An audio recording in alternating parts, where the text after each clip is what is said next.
Hello students, मैं हूं संजय। आप देख रहे हैं मैथ मास्टर ट्यूटरिंग।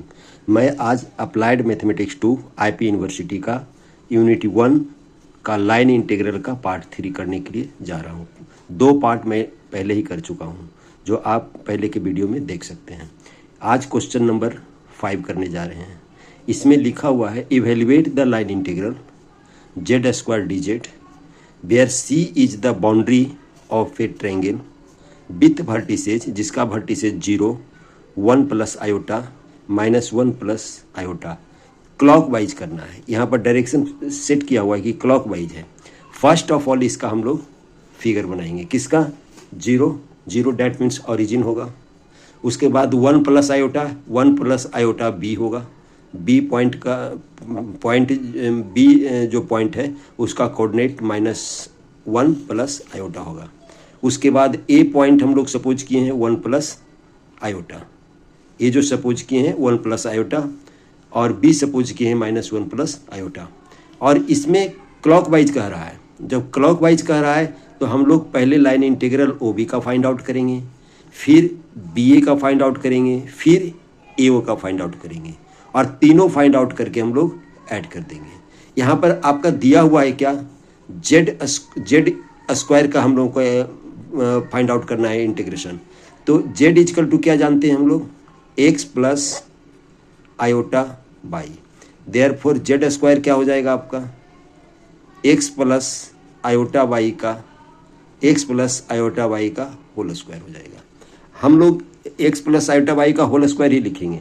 उसके बाद यहाँ पर जहाँ तक dz की बात करेंगे तो क्या होगा? dz इजकल टू होगा dx plus iota dy। dz होगा dx plus iota dy। First of all हम लोग क्या करेंगे? इंटीग्रेशन क्या होगा? इंटीग्रेशन देखिए, integration c Z square d Z हम लोग क्लॉक वाइज लेंगे तो इंटीग्रेशन एलोंग ओ बी होगा, जेड स्क्वायर डी जेड होगा, प्लस इंटीग्रेशन एलोंग बी ए होगा, इंटीग्रेशन एलोंग बी ए होगा, जेड स्क्वायर डी जेड होगा, प्लस इंटीग्रेशन एलोंग ए ओ होगा, और ये भी होगा जेड स्क्वायर डी जेड होगा। इसको इक्वेशन हम लोग 1 सपोज करेंगे, और बारी बारी से हम लोग तीनों इंटीग्रल को फाइंड आउट कर लेंगे और फिर ऐड करेंगे। पहला फर्स्ट इंटीग्रल हम लोग एलोंग ओ बी हम लोग फाइंड आउट कर रहे हैं, तो हम लोग लिखेंगे integral O B z square d z equal to integration O B x plus iota y का whole square D x plus iota D y. देखिए इसका यहाँ पर ओ बी का जो इक्वेशन होगा, देखिए ओ जो पॉइंट है हम लोगों का, पहले ओ बी का इक्वेशन फाइंड आउट करना पड़ेगा। ओ जो पॉइंट है हम लोगों का 0 0 है, और यहाँ पर बी जो पॉइंट है आपका -1 0 है, -1 1 है। बी जो पॉइंट है -1 1 है। तो इक्वेशन ऑफ ओ बी क्या हो जाएगा? इक्वेशन ऑफ ओ बी की जब बात करेंगे तो हम लोग क्या लिखेंगे? Y -0 equal to 1 -0 upon -1 -0 x -0। Therefore क्या हो जाएगा? Y equal to -x, 1 upon -1 -x। तो ये इक्वेशन हो गया हम लोगों का ओ बी का इक्वेशन होगा। तो यहाँ पर देयरफॉर डी वाई क्या हो जाएगा? -dx हो जाएगा। यानी जहाँ पर बाई है वहाँ पर -x लिखेंगे, और जहाँ पर डी वाई है वहाँ पर हम लोग dx लिखेंगे। तो आपका इंटीग्रल क्या हो जाएगा? लिमिट देखिए कहाँ से कहाँ करेगा, x का वैल्यू वेरी करेगा 0 से लेकर के -1 तक, 0 से लेकर के -1 तक। x को तो x ही लिखेंगे, प्लस बाई का वैल्यू -x लिखेंगे तो माइनस आयोटा x हो जाएगा होल स्क्वायर, और ये dx माइनस आयोटा dx। अगर हम लोग इसमें dx कॉमन लेंगे तो 1 माइनस आयोटा होगा, इसमें हम लोग x कॉमन लेंगे तो 1 माइनस आयोटा होगा। तो हम लोगों का बाहर क्या आ जाएगा? इंटीग्रेशन से बाहर 1 माइनस आयोटा का होल क्यूब, इंटीग्रेशन 0 to -1, और यहाँ पर x dx बच जाएगा। और जब इसका इंटीग्रेशन हम लोग करेंगे, यहाँ पर सॉरी x नहीं, एक्स कॉमन लिए है तो एक्स स्क्वायर डी एक्स बचेगा। तो इसका जब इंटीग्रेशन हम लोग करेंगे तो 1 माइनस आयोटा तो देखिए बाहर है, और एक्स स्क्वायर का इंटीग्रेशन होता है x cube divided by 3, 0 to -1। Upper limit हो गया -1 और लोअर लिमिट 0। जब upper limit minus lower limit put करेंगे तो 1 माइनस आयोटा होल क्यूब, और ये इसका वैल्यू हो जाएगा -1 to the power 3/3, और 0 रखेंगे तब तो 0 ही होगा। तो इसका वैल्यू कितना हो जाएगा, -1 minus iota whole cube upon 3, 1 minus iota whole cube upon 3 minus में होगा। अब 1 माइनस आयोटा होल क्यूब को a minus B whole cube के फॉर्मूला में अगर जो ब्रेक करेंगे तो -1/3 होगा, और इसको हम लोग लिख सकते हैं 1 क्यूब, देखिए 1 cube minus iota whole cube plus 3 iota square plus minus 3 iota हो जाएगा। और इसको जब हम लोग ब्रेक करेंगे तो क्या हो जाएगा, देखिए -1/3 तो रहेगा ही है, और ये 1 क्यूब 1 ही हुआ, 1 क्यूब हम लोगों का 1 हो गया। और यहाँ पर लिखेंगे माइनस माइनस प्लस आयोटा लिखेंगे, यहाँ पर -3 लिखेंगे, और यहाँ पर -3 आयोटा। तो देखिए क्या हुआ, इसको जब हम लोग सिंप्लीफाई करेंगे तो 1 माइनस 3 -2 हो जाएगा, 1 माइनस 3 -2 हो जाएगा। पहले 1/3 लिखते हैं, यहाँ पर -2 आयोटा। अगर माइनस आप बाहर लेते हो, अगर माइनस बाहर लेते हो तो 2/3 1 प्लस आयोटा आएगा, 1 प्लस आयोटा। फर्स्ट इंटीग्रल का हम लोग का इस तरीके से हुआ। अब सेकेंड इंटीग्रल हम लोग बी ए के अलोंग करेंगे। अब हम दूसरा इंटीग्रल निकालते हैं, इंटीग्रल अलोंग बी ए निकालते हैं। इंटीग्रल अलोंग बी ए क्या हो जाएगा, जेड स्क्वायर डी जेड रहेगा, ये तो वही रहेगा, इक्वल टू जेड के जगह पर एक्स प्लस आयोटा तो लिखेंगे ही, बी ए लिखेंगे, और एक्स प्लस आयोटा बाई का whole square D x plus iota D y, इस तरीके से लिखेंगे। अब देखिए बी का कोऑर्डिनेट आपका, बी का कोऑर्डिनेट हम लोग का क्या, बी का कोऑर्डिनेट हम लोग का क्या दिया हुआ था, बी का कोऑर्डिनेट हम लोग का दिया हुआ था -1 1, और ए का कोऑर्डिनेट 1 1। तो यहाँ पर इक्वेशन ऑफ बी ए निकालेंगे, equation of B A find out करेंगे, इक्वेशन ऑफ बी ए निकालेंगे। तो कोऑर्डिनेट लिखते हैं आपका -1 और 1 था, -1 और 1 था हम लोग का, और ए का कोऑर्डिनेट था 1 1 1 1। तो हम लोग को क्या निकालेंगे इसका equation, y -1 equal to 1 - 1 divided by 1 + 1 और x प्लस 1 होगा। इसका क्या हो जाएगा इक्वेशन, बाई इक्वल टू 1 हो जाएगा। यहाँ पर 1 - 1 0 हो गया, तो पूरा टर्म 0 होगा, देयरफॉर बाई इक्वल टू 1 होगा। इसका डिफ्रेंसिएशन डी बाई कितना होगा, इक्वल टू 0 होगा। यानी जहाँ पर यहाँ पर बाई है वहाँ पर लिखेंगे 1, और जहाँ पर डी बाई है वहाँ पर 0 लिखेंगे। तो और लिमिट कहाँ से कहाँ तक लाई करेगा, एक्स का वैल्यू देखिए -1 से 1 तक लाई करेगा। तो यहाँ पर क्या लिखेंगे अब, -1 to 1 एक्स प्लस आयोटा, क्योंकि हम लोग बाई के जगह पर 1 लिखे हैं स्क्वायर, और यहाँ पर लिखेंगे dx। अब इसका जब इंटीग्रेशन हम लोग करेंगे तो देखिए एक्स प्लस आयोटा का होल क्यूब डिवाइडेड बाई 3 होगा, और लिमिट -1 से 1 तक आएगा। यानी 1/3 अगर हम लोग कॉमन ले लेते हैं, 1/3 कॉमन ले लेते हैं, तो upper limit minus lower limit करेंगे, यानी 1 प्लस आयोटा होल क्यूब -1 से ही जा रहा है ये, तो एक्स के जगह पर -1 पुट करेंगे तो क्या लिखेंगे, -1 प्लस आयोटा होल क्यूब, ये आएगा। और जब इसको हम लोग ब्रेक करेंगे तो क्या होगा, 1/3 तो बाहर रहेगा, और इसको जब ब्रेक करेंगे a + b होल क्यूब के फॉर्मेट में, तो 1 plus iota cube plus 3 iota plus 3 iota square, minus इसको जब ब्रेक करेंगे तो -1 का क्यूब -1 होगा, प्लस आयोटा क्यूब होगा, माइनस प्लस लिख लेते हैं पहले 3 -1 का स्क्वायर इंटू आयोटा प्लस नहीं माइनस हो जाएगा 3 आयोटा स्क्वायर हो जाएगा। अब इसको हम लोग फिर इस तरीके से लिखते हैं 1/3 हो गया और 1 प्लस आयोटा क्यू को आयोटा क्यू ही लिखते हैं प्लस 3 आयोटा का भी कोई चेंजिंग नहीं करते हैं प्लस 3 आयोटा स्क्वायर का भी कोई चेंजिंग नहीं करते हैं। यहाँ पर +1 हो जाएगा, यहाँ पर माइनस आयोटा क्यू हो जाएगा, यहाँ पर देखिए प्लस है तो -3 आयोटा हो जाएगा और minus minus plus 3 iota square हो जाएगा। अब देखिए कैंसिल आयोटा क्यू हो रहा है, आयोटा क्यू से कैंसिल हो गया। अब हो जाएगा -3 आयोटा, -3 आयोटा से कैंसिल हो गया। अब बच गया क्या आपका 1 + 1 2 1/3 1 + 1 2 और यहाँ -3 तो माइनस क्या हो गया 6 ने 2 - 6 = कितना हो गया -4/3 -4/3 हम लोगों का सेकेंड इंटीग्रल -4/3 हुआ।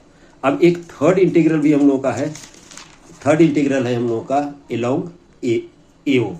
तो हम लोग क्या निकालेंगे अब थर्ड इंटीग्रल निकालेंगे इंटीग्रेशन AO z² dz। तो इसको क्या लिखेंगे अलोंग AO, इसको भी लिखेंगे x प्लस आयोटा वाई का square dx plus iota dy तो हम लोग इक्वेशन कैसे का निकालेंगे इक्वेशन ऑफ AO निकालेंगे। A का कोऑर्डिनेट आपका दिया हुआ था 1 1 और 0 O का कोऑर्डिनेट हो गया 0 0 तो 1 1 और 0 0 का लाइन हम लोग फाइंड आउट करेंगे। तो क्या हो जाएगा y - 1 = 0 - 1 अपॉन 0 - 1 और x - 1। ओके स्टूडेंट्स, तो इसका इक्वेशन क्या हो जाएगा y - 1 = x - 1 -1 - 1 कैंसिल हो गया तो इक्वेशन क्या हो जाएगा y = x। तो देयरफॉर क्या हो जाएगा dy = हो जाएगा dx हो जाएगा। इसको हम लोग डिफ्रेंशिएट कर देते तो dy = dx हो गया। अब इसमें हम लोग का लिमिट देखिए कहाँ से वेरी कर रहा है 1 से 0 की ओर। अगर 1 से 0 x का भी और y का भी है तो हम x का लिमिट फाइंड रख रहे हैं 1 to 0 रख रहे हैं। तो क्या इंटीग्रल हो जाएगा आपका देखिए 1 से 0 1 to 0 तो x के जगह पर हम लोग लिखेंगे x ही रखेंगे, आयोटा y के जगह पर हम लोग लिखेंगे x रखेंगे और dx के जगह पर dx रखेंगे और आयोटा dy के जगह पर हम लोग dx रखेंगे। ओके स्टूडेंट्स, अब हम लोग इसको यहाँ पर देखिए x कॉमन आ रहा है, यहाँ पर dx कॉमन आ रहा है तो क्या लिखेंगे हम लोग 1 + iota whole cube 1 to 0 x² dx। जब इसका हम लोग इंटीग्रेशन करेंगे तो क्या होगा देखिए 1 + आयोटा क्यूब और ये हो जाएगा आपका x³/3 x³/3 हो गया तो क्या हो गया 1 से लेकर के 0 तक। तो इसका आंसर को अब माइनस हो जाएगा 1 + आयोटा होल क्यूब अपॉन 3 अब इसका वैल्यू हम लोग जब फाइंड आउट करेंगे अगर इसका वैल्यू फाइंड आउट ब्रेक कर रहे हैं फिर इसको तो क्या लिखेंगे -1/3 1 + iota cube plus 3 iota square plus 3 iota और इसको जब ब्रेक करेंगे तो कितना हो जाएगा -1/3 1 माइनस आयोटा प्लस 3 इंटू -1 और प्लस 3 आयोटा।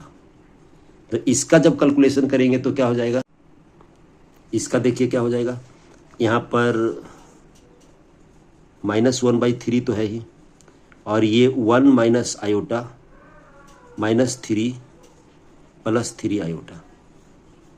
देखिए यहाँ पर जब हम लोग लेंगे इस तरीके से तो हो जाएगा -1/3 तो रहेगा ही और ये हो जाएगा 1 - 3 -2 प्लस 2 आयोटा और अगर इसको 2 बाहर ले लेते हैं तो क्या आ जाएगा 2/3 माइनस को अंदर कर रहे हैं 2/3 1 माइनस आयोटा, 2/3 1 माइनस आयोटा हो गया आपका थर्ड इंटीग्रल का वैल्यू AO का, z² dz का वैल्यू आ गया। ठीक है, अब हम लोग पूरा जब इंटीग्रल इसका फाइंड आउट करेंगे तो पूरा इंटीग्रल करेंगे, तीनों को ऐड करेंगे, देयरफॉर हो जाएगा इंटीग्रल C z² dz। तो तीनों को ऐड करेंगे, देखिए पहला इंटीग्रल था हम लोग का, पहला इंटीग्रल जो हम लोग फाइंड आउट किए हैं, जो हम लोग लिख रहे हैं, देखिए पहला इंटीग्रल जो हम लोग फाइंड आउट किए हैं, एक BA के अलोंग हुआ, एक AO के अलोंग हुआ, और एक इंटीग्रल हम लोग फाइंड आउट किए हैं, देखिए एक इंटीग्रल हम लोग फाइंड आउट किए हैं OB के अलोंग। तो OB के अलोंग किए हैं तो आया 2/3 1 प्लस आयोटा, OB के अलोंग 2/3, और 2/3 पूरे कॉमन लेते हैं तो 1 प्लस आयोटा आ जाएगा। और इसके अलोंग जो आया है आपका, यहाँ पर इसके अलोंग आया है, BA के अलोंग आया -4/3, तो 2 कॉमन लिए हैं तो कितना हो जाएगा आपका, 2/3 कॉमन लिए हैं तो हो जाएगा -2 प्लस 1 माइनस आयोटा हो जाएगा। अब देखिए आयोटा कैंसिल हो गया, और 1 + 1 2 -2 यानी हो जाएगा इसका 0। तो रिक्वायर्ड वैल्यू क्या हो जाएगा इंटीग्रेशन C z² dz का, 0 हो गया। माने इसका जो वैल्यू हम लोग फाइंड आउट किए तो हम लोग को फाइंड आउट क्या हो गया, इसका वैल्यू 0 आ गया, इसका वैल्यू हम लोग का 0 आ गया, z² dz का वैल्यू ही 0 आ गया आपका। तो आंसर क्या हो गया हम लोग का, 0 हो गया, इस इंटीग्रल का 0 हो गया। अब एक और नेक्स्ट क्वेश्चन करते हैं, क्वेश्चन नंबर 6 करते हैं। इसमें है evaluate integral z - a⁴n dz। यहाँ पर C is the circle with centre A and radius R, यानी इसका सेंटर A है और रेडियस क्या है, R है। Also discuss the case when n = -1, that is integral dz/z - a का वैल्यू फाइंड आउट करना है। यहाँ पर करेंगे क्या हम लोग, यहाँ पर लिखा हुआ है here C is the circle with centre A, और रेडियस क्या है, एंड रेडियस R। तो हम लोगों का जो इक्वेशन होगा, इक्वेशन ऑफ सर्किल क्या हो जाएगा आपका, इक्वेशन ऑफ सर्किल क्या हो जाएगा, मॉडुलस z - a = R। हम लोग इसको सपोज क्या करते हैं, नाउ हम लोग क्या लेंगे, z - a = R e⁻⁰, और इसको जब डिफ्रेंशिएट करेंगे तो dz = हो जाएगा R i e⁻⁰ dθ। इसका डिफ्रेंशिएशन हो गया। हम लोगों को फाइंड आउट क्या करना है, C z - a⁴n dz। तो हम लोगों का ये क्या हो जाएगा, देखिए यहाँ पर थीटा का जो वैल्यू है लाई करेगा 0 से लेकर के 2π, क्योंकि सर्किल 0 से लेकर 2π होता है, इसीलिए 0 से 2π होगा। अब हम लोगों का जो होगा integration C z - a⁴n dz। हम लोग सर्किल C को हटाते हैं तो 0 to 2π लेंगे। z के जगह पर क्या लिखेंगे हम लोग, z - a के जगह पर क्या लिखेंगे, R e⁻⁰ to the power n हो जाएगा, और dz को लिखेंगे R iota e⁻⁰ dθ। Okay students, अब इसमें जो कॉमन आता है हम लोग को कॉमन ले लेते हैं। कॉमन क्या आ जाएगा आपका, R⁴n कॉमन आएगा, R⁴n, ये एक और R आएगा तो R⁴n+1 आ जाएगा। आयोटा भी देखिए कॉमन आ रहा है आपका, तो आयोटा भी ले सकते हैं हम लोग कॉमन, एक कॉमन ले लेते हैं, बाद में लेते हैं 0 to 2π। यहाँ पर बच गया आपका e⁻⁰ to the power n into iota e⁻⁰ dθ। अब हम लोग ऐसे इसको लिखें, R⁴n+1 integration 0 to 2π e to the power i n theta plus i theta d theta और आयोटा हम लोग को यहाँ पर लिखे। आयोटा को हम लोग बाहर ले सकते हैं। अब इसका क्या होगा, इंटीग्रेशन की बात करें, आयोटा बाहर ले लिए, आर एन प्लस 1, और यहाँ पर जब इंटीग्रेशन करेंगे तो ई टू द पावर आयोटा तो बाहर रहेगा आपका, यहाँ पर आयोटा बाहर रहेगा, एन प्लस 1 रहेगा, थीटा रहेगा, upon iota n plus 1, iota n plus 1 0 to 2 pi.